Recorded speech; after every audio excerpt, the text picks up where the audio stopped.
In a small hotel room in New York City on January 7, 1943, an elderly man died alone and penniless, his body not discovered for 2 days, his belongings confiscated by government agents who feared his papers contained secrets too dangerous for public knowledge. Yet this forgotten figure had invented the alternating current system that powers every home and business in the modern world, created the foundations for radio, radar, and wireless communication, and held over 300 patents for devices that transformed human civilization. His funeral was attended by thousands who suddenly remembered his contributions, yet he died owing money to the hotel where he spent his final years feeding pigeons and working on inventions that would never be built. This is the extraordinary and tragic story of Nikola Tesla, the Serbian-American inventor whose genius created the electrical age but whose idealism, eccentricity, and refusal to compromise left him broke and forgotten while lesser men built fortunes on his discoveries. Born on July 10, 1856, in the village of Smiljan in what is now Croatia, then part of the Austrian Empire, Tesla displayed unusual abilities from his earliest childhood. He claimed to experience vivid flashes of light accompanied by visions, what modern medicine might recognize as a form of synesthesia or perhaps epileptic phenomena, but which he learned to harness as a form of visual imagination that allowed him to design complex machines entirely in his mind. Tesla reported that he could construct a device mentally, run it, test it for wear, and perfect the design without ever putting pencil to paper or building a physical prototype, an ability that seemed almost superhuman to his contemporaries. His father was an Orthodox priest who wanted his son to join the clergy, but Tesla's passion for electrical engineering and mechanical invention could not be suppressed. After studying at the Austrian Polytechnic in Graz and the University of Prague, Tesla worked for telegraph companies across Europe, eventually joining the Continental Edison Company in Paris. His brilliant solutions to electrical problems brought him to the attention of Thomas Edison's lieutenants, who arranged for him to travel to America in 1884 with a letter of recommendation to Edison himself. Tesla arrived in New York with 4 cents in his pocket, the clothes on his back, and a head full of revolutionary ideas about alternating current that would soon put him in direct conflict with his new employer. Edison's entire electrical empire was built on direct current systems, which required power plants every few miles because DC could not be transmitted over long distances efficiently. Tesla tried to convince Edison that alternating current was superior, capable of being transformed to high voltages for long-distance transmission then stepped down for safe use, but Edison dismissed the idea and allegedly promised Tesla $50,000 if he could improve Edison's DC generators. Tesla worked tirelessly for months, creating 24 different types of electrical generators and making numerous improvements to Edison's systems. When Tesla requested the promised payment, Edison laughed and claimed it had been an American joke, offering a small raise instead, an insult and betrayal that Tesla never forgave. Tesla quit immediately and spent a terrible period working as a ditch digger for $2 per day, one of history's greatest inventors reduced to manual labor while his mind conceived inventions that would change the world. His fortunes changed in 1887 when he secured funding to create his own laboratory and company, the Tesla Electric Company, where he could finally develop his AC system properly. He designed and built the first alternating current induction motor, a device that converted electrical energy to mechanical power without brushes or commutators, brilliantly simple yet revolutionary in its implications. The invention caught the attention of George Westinghouse, the industrialist who recognized that AC could break Edison's monopoly on electrical power distribution.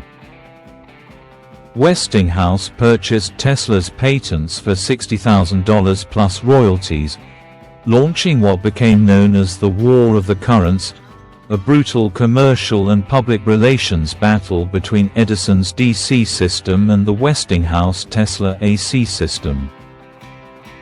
Edison, desperate to discredit alternating current, launched a propaganda campaign claiming AC was deadly dangerous, publicly electrocuting animals including an elephant named Topsy to demonstrate AC's supposed dangers, and lobbying to make the electric chair use AC, hoping to associate the technology with death and execution. If you are fascinated by stories of brilliant minds whose inventions built our modern world yet whose names were nearly lost to history, consider subscribing to Hidden Minds and activating the notification bell to journey through more remarkable tales of genius, betrayal, and the hidden forces that shape technological progress. The definitive victory for Tesla's vision came at the 1893 World's Columbian Exposition in Chicago, where Westinghouse won the contract to illuminate the fair using Tesla's polyphase AC system. The sight of hundreds of thousands of electric lights powered by alternating current demonstrated beyond doubt that Tesla's system was the future. The following year, Tesla and Westinghouse were awarded the contract to harness the power of Niagara Falls, creating the first major hydroelectric power plant using Tesla's generators and transformers, transmitting electricity reliably to Buffalo, New York, 26 miles away. This triumph established AC as the worldwide standard for electrical distribution, a position it maintains to this day, yet financial pressures forced Tesla to sell his royalty rights back to Westinghouse for a fraction of their value, costing him what would have become billions of dollars in lifetime income. With financial independence seemingly within his grasp then lost, Tesla turned his attention to even more ambitious projects in his New York laboratory.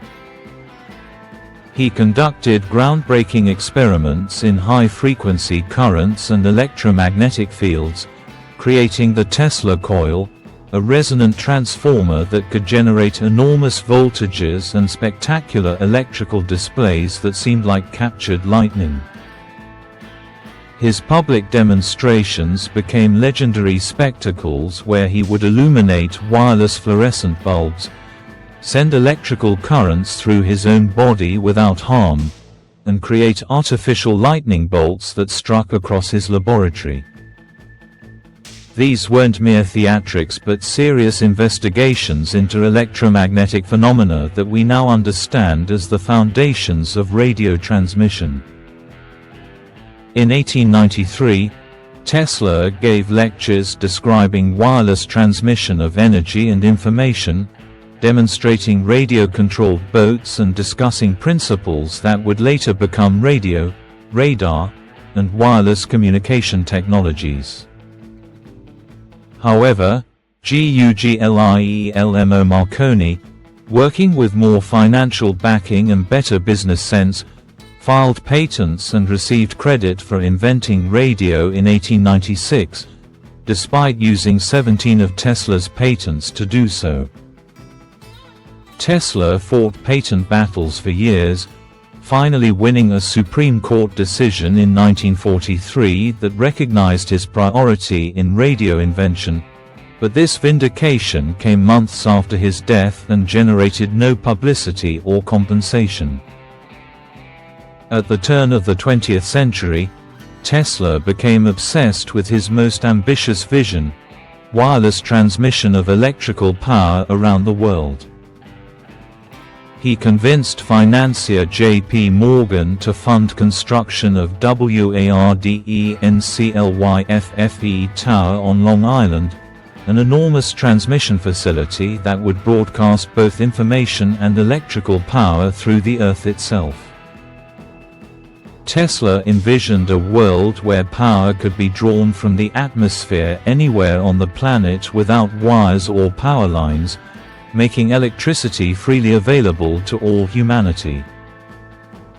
The tower rose 187 feet tall with foundations going 120 feet deep, a massive undertaking that consumed Morgan's initial investment and required far more funding to complete. When Tesla asked for additional money and revealed his true goal was wireless power transmission rather than just wireless communication, Morgan refused and withdrew support. Morgan and other industrialists recognized that wireless free energy would be impossible to meter and monetize, making it commercially worthless despite its humanitarian benefits. Unable to secure alternative funding, Tesla watched his greatest dream collapse. The Wardenclyffe facility never completed, eventually demolished for scrap during World War I to pay his debts. This failure marked the beginning of Tesla's descent from celebrated inventor to struggling eccentric. Tesla spent his later decades living in a series of New York hotels, often unable to pay his bills, sustained by small consulting fees and the generosity of hotel managers who admired his past achievements. He became increasingly isolated and eccentric, developing obsessive-compulsive behaviors and an unusual attachment to pigeons that he would feed daily in city parks. He claimed to have a special relationship with one particular white pigeon, stating that when she died, he knew his life's work was finished. Tesla continued to conceive inventions, announcing designs for particle beam weapons he called peace rays, vertical takeoff aircraft, and methods for extracting energy from cosmic rays, but without funding or laboratory facilities, these ideas remained only in his notebooks. His public image shifted from visionary inventor to mad scientist, his increasingly grandiose claims and disheveled appearance overshadowing his real accomplishments. The scientific establishment dismissed him as a relic from an earlier era, while the public forgot that the electrical grid they used daily was his creation. Companies built fortunes using his patents and ideas while Tesla himself struggled with poverty, too proud to accept charity, but too impractical to manage his finances effectively. He gave away or sold his most valuable patents for immediate cash rather than maintaining long-term royalty rights that would have made him wealthy beyond measure.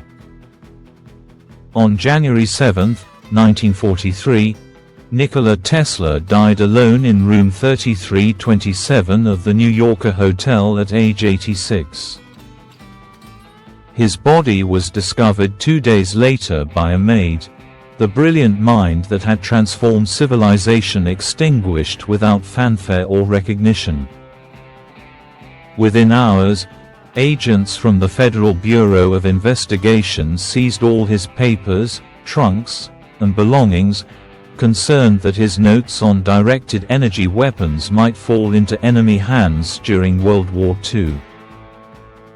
These papers were later reviewed and returned to his family, though conspiracy theories persist that the most sensitive material was retained by the government and remains classified.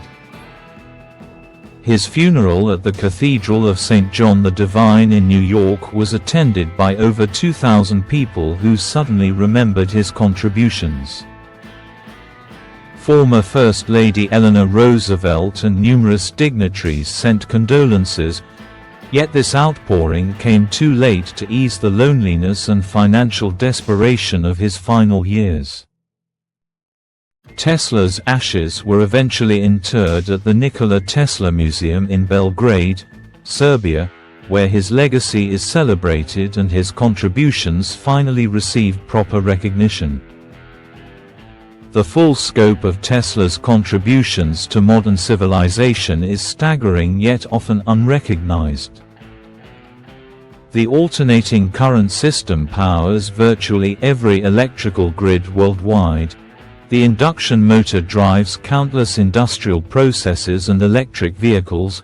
The Tesla coil enables radio transmission and is still used in modern applications, and his work laid foundations for radio, radar, robotics, and wireless communication. Patents he held or concepts he developed contributed to fluorescent lighting, remote control, the rotating magnetic field, polyphase systems, and numerous other technologies so fundamental we take them for granted. Estimates suggest that if Tesla had retained royalty rights to his AC patents alone, he would have earned the equivalent of hundreds of billions of dollars, making him wealthier than any industrialist of his era. Instead, he died owing $2,000 in hotel bills, a tragedy of mismanaged genius and idealistic unworldliness in a world that rewarded shrewd business sense over pure innovation. His decision to tear up his royalty contract with Westinghouse to save the company from bankruptcy, while noble, cost him a fortune and left him dependent on others' generosity in old age. The delayed recognition of Tesla's achievements began growing in the 1970s and 80s as engineers and historians re-examined his contributions, finding that many technologies attributed to others actually originated in Tesla's laboratories decades earlier.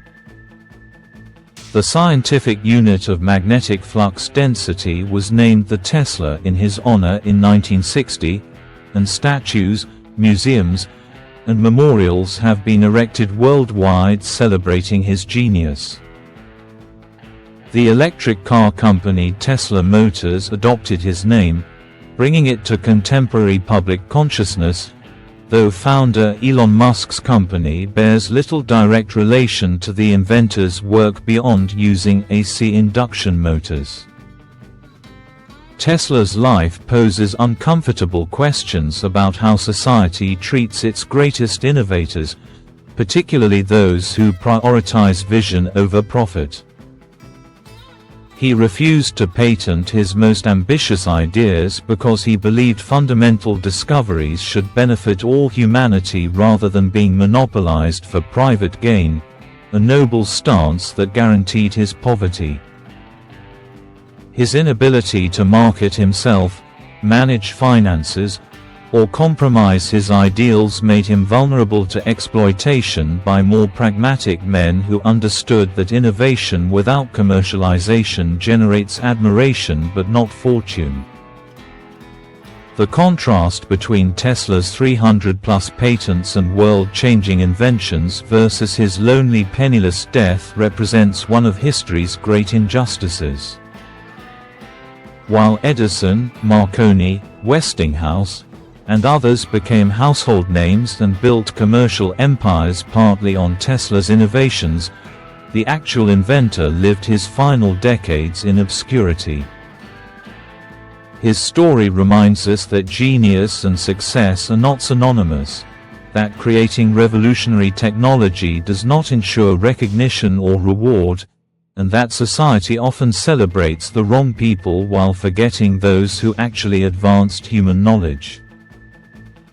Today, when we flip a light switch, charge our phones, use Wi-Fi, or drive an electric vehicle, we are using technologies that trace directly back to Nikola Tesla's inventions and insights.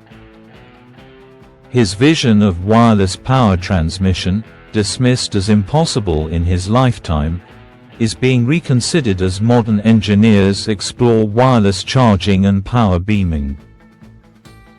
His ideas about harnessing renewable energy and distributing it freely align with contemporary concerns about sustainability and universal access to electricity. Tesla died forgotten, but his legacy grows stronger with each passing decade as we recognize that the electrical age he created enables virtually every aspect of modern life. His 300 patents and countless unpatented innovations represent an extraordinary output of creative genius, yet his inability to capitalize on his brilliance serves as a cautionary tale about the difference between invention and innovation, between creating revolutionary technology and building sustainable institutions around it. Perhaps the greatest tribute we can offer Nikola Tesla is to remember not just his inventions but his idealism, his belief that technology should serve humanity rather than merely generating profit, and his vision of a world powered by clean renewable energy freely available to all, a dream that may yet be realized using principles he first articulated over a century ago.